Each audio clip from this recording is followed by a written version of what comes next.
لیکن جن بےایمانوں نے، بدماشوں نے، کٹ پتلیوں نے، ڈاکوں نے اور ہمارے اسٹیبلشمنٹ کے اللہ کے سپاہیوں نے جب غلط کام کرنے کا سوچتے ہیں تو وہ پھر ان کو یہ سمجھ نہیں آتی کہ اس وقت آپ نور جہاں کے پتر ہو یا اللہ کے سپاہی ہو، کام کیا کر رہے ہو. یہ اب ان کو سوچنا چاہیے کہ آپ اللہ کے سپاہی کے دعوے دار ہونے کے ساتھ ساتھ جو برے کام کر رہے ہیں یہ آپ کو شرم اور حیا ہونی چاہیے کہ کیا اللہ کے ہاں آپ کی ایسی جواب دہی ہے؟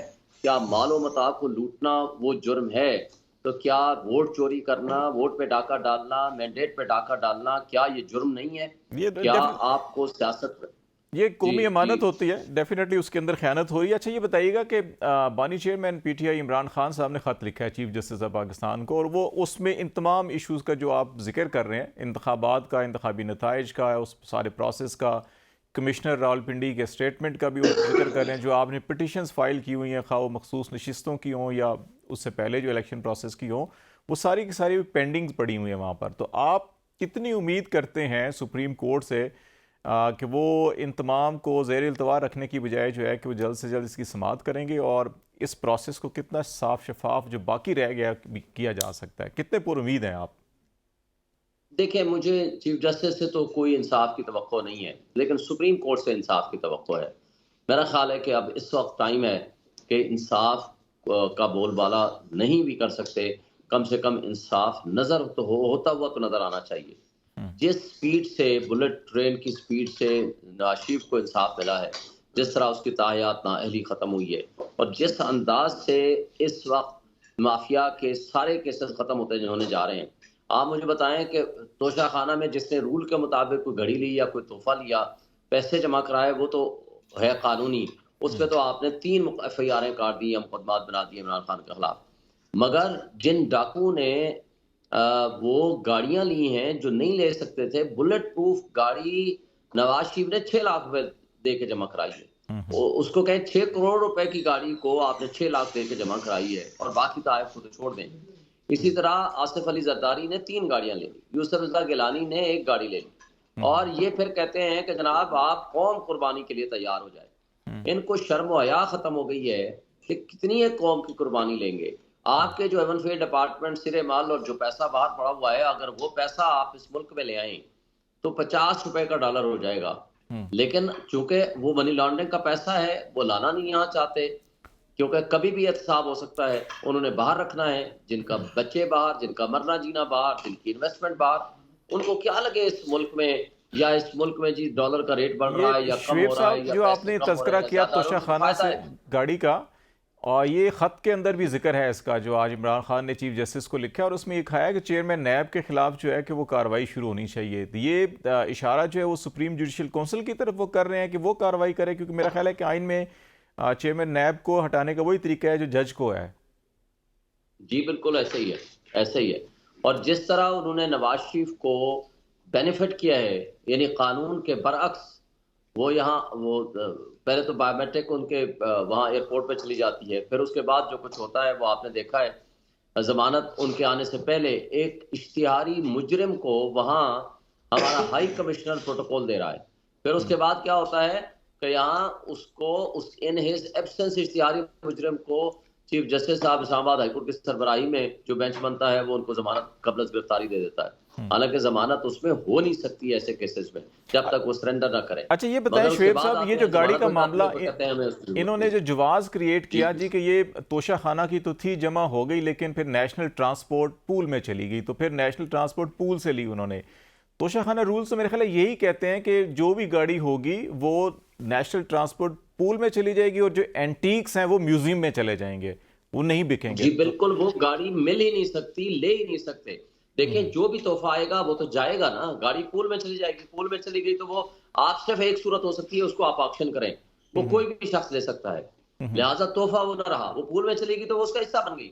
مگر جو تحائف ہیں وہ اس کا آپشن دیا جاتا ہے کہ چاہیں آپ رکھنا چاہیں. اتنے پہلے 20% تھا، عمران خان کے زمانے میں وہ 50% ہو گیا کہ جی آپ 50% پے کریں اور آپ رکھ سکتے ہیں. مگر یہ کہنا کہ گاڑی کو پول میں جانے کے بعد واپس لے آنا وہ ممکن ہی نہیں ہے. اور چیئرمین نیب کہہ رہا ہے کہ نہیں جی کوئی اعتراض نہیں ہے، اس کو بس فارغ کر دیں۔ اچھا، یہ جواب میں ان کے لکھا ہوا ہے جو نیب نے جو تحریری جواب عدالت میں دیا تھا، اس میں کہا تھا گیلانی صاحب نے رولز کو ریلیکس کر کے نرمی کر کے دیا، تو اس کو تو انڈائریکٹلی تو ایڈمٹ کر رہے ہیں کہ اچھا وہ رولز میں اجازت نہیں تھی لیکن اس کو نرم کر کے دیا گیا، تو رولز کی وائلیشن تو ہو گئی۔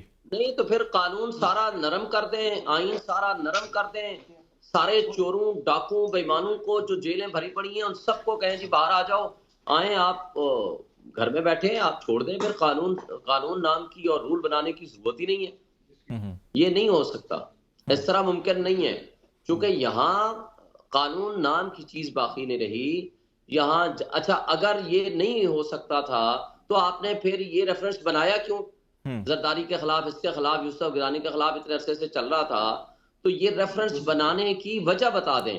اگر آپ نے ریفرنس بنایا ہے تو اس کا مطلب ہے کہ اس کے اندر غیر قانونی حرکت ہوئی ہے۔ اگر آپ نے ریفرنس بنا کے اور اس کو آپ نے حشب کرنا ہے تو پھر مجھے آپ بتائیں تو یہ سارا ڈرامہ کرنے کی کیا وجہ تھی؟ یہ ڈرامہ کرنے کی وجہ یہ ہے کہ آج جنگل کا قانون ہے، آج جنگل کا ایک بادشاہ ہے، باقی بادشاہ کے ذریعے اپنی رعایا کے اوپر احکامات جاری کراتا ہے۔ تو چونکہ جنگل کے بادشاہ نے کہہ دیا کہ جناب نواز شریف اس کا خاص آدمی ہے، وہ لندن پلان اور لندن ایگریمنٹ کے وہ حصے دار ہیں، تو لہٰذا ان کے لیے سارے قوانین ختم کر دیے جائیں۔ شریف صاحب آخری چیز بتائیے گا کہ بادشاہ کے منہ سے نکلا ہوا ہر لفظ قانون ہوتا ہے، یہ بادشاہ کے منہ سے نکلا ہوا ہر لفظ جو ہے وہ آئین اور رول کا درجہ رکھتا ہے، اس لیے چیئرمین نیب کی تو حیثیت ہی کوئی نہیں۔ یہ بتائیے گا کہ عمران خان کا خط کافی ہے یا آپ سمجھتے ہیں کہ الگ سے کوئی ریفرنس بھی فائل کیا جا سکتا ہے سپریم جوڈیشل کونسل میں چیئرمین نیب کے خلاف، اور کرنا چاہیے؟ میرا تو خیال ہے کرنا چاہیے الگ سے ریفرنس بھی، کیونکہ مجھے تو چیف جسٹس پاکستان سے کوئی انصاف کی توقع نہیں ہے کہ اس خط پہ بھی کوئی وہ ایکشن لیں گے۔ اس پہ کوئی لیگل کمیونٹی بار یا ایز اے فریق پارٹی آپ کریں گے یا سمجھتے ہیں کہ اس خط کو کافی ہے؟ ابھی تو دیکھیں، ابھی تو خط دیا ہے نا، دیکھتے ہیں کہ اس پہ کیا ایکشن ہوتا ہے۔ اللہ کرے انصاف ہو، اور اگر نہیں ہوگا تو پھر اگلا آپشن آپ کی اچھی بات ہے کہ اس پہ باقاعدہ پروسیڈنگز فائل ہونی چاہیے، اور اس پہ پروسیڈنگز فائل کرنی چاہیے پی ٹی آئی کو یا جس بھی پارٹی کو جو بھی مناسب سمجھے۔ چلو بہت شکریہ شعیب شاہین صاحب، ہمارے ساتھ پاکستان تحریک انصاف کے سینئر رہنما بات چیت کر رہے تھے، اور اس وقت جو پاکستانی الیکشن کی تیاریاں، ماحول اور جو پابندیاں بھی ساتھ ساتھ آ رہی ہیں، انٹرنیٹ موبائل سروس جو پرووائڈرز کا میسیجز آ رہے ہیں کہ یہ بند ہو سکتے ہیں، اسی معاملات اور موضوعات کے اوپر ہم بات چیت کریں گے پاکستان مسلم لیگ نون حکمران جماعت ہے ان کے معاون خصوصی بیرسٹر عقیل ملک صاحب سے بھی، کہ ان کا پوائنٹ آف ویو اور حکومت کا پوائنٹ آف ویو کیا ہے، ان سے ہم بات چیت کرتے ہیں۔ ملک صاحب بہت شکریہ ٹائم دینے کا۔ یہ بنیادی طور کے اوپر یہ بتائیے گا ایک تو کہ یہ جو ضمنی الیکشن ہو رہے ہیں، زیادہ فوکس میں پنجاب میں زیادہ نشستیں ہیں، 12 نشستیں صوبائی اسمبلی کی ہیں اور قومی اسمبلی کی بھی 2 ہیں، تو یہ جو ایک طرف ہم دیکھ رہے ہیں کہ الیکشن کمپین بھی ہے اور ساتھ ساتھ دفعہ 144 صرف ایک جماعت کے لیے ہے، یہ آپ سمجھتے ہیں کہ الیکشن کے لیے جو فیئر ماحول ہونا چاہیے یہ فیئر ماحول ہے اس کے لیے؟ جی بہت بہت شکریہ۔ میں بالکل آپ کی اس بات سے اتفاق نہیں کرتا کہ دفعہ 144 صرف ایک جماعت کے لیے۔ میرے خیال سے وہ ایک جماعت جو ہے سب سے زیادہ ریلیز بھی نکال رہی ہے، سب سے زیادہ جلسے بھی کر رہی ہے، اور بھرپور الیکشن میں حصہ بھی لیے ہوئے ہے، اور الیکشن کیمپین اپنی جاری و ساری بھی رکھے ہوئے تھی کل رات تک، کیونکہ اب تو الیکشن کیمپین کا وقت ختم ہو گیا اور کل پولنگ ٹائم ہے۔ تو کیونکہ ایک جنرل الیکشن میں جو بھی ان کے اعتراضات تھے وہ یہ متعلقہ فورمز پہ گئے ہوئے ہیں، اور اس کے بعد ابھی اگر دیکھا جائے تو یہ اس کی بنسبت بہت کم سیٹس ہیں جن پر بائی الیکشن ہو رہا ہے۔ نیشنل اسمبلی کی سیٹس ہیں، پروونشل اسمبلی، تمام تر جو ہمارے چاروں صوبے ہیں ان کی سیٹس ہیں، تو عوام بھی دیکھ رہی ہے اور یہ کینڈیڈیٹس بھی موجود ہیں، جتنی پارٹیز ہیں اس میں حصہ لے رہی ہیں۔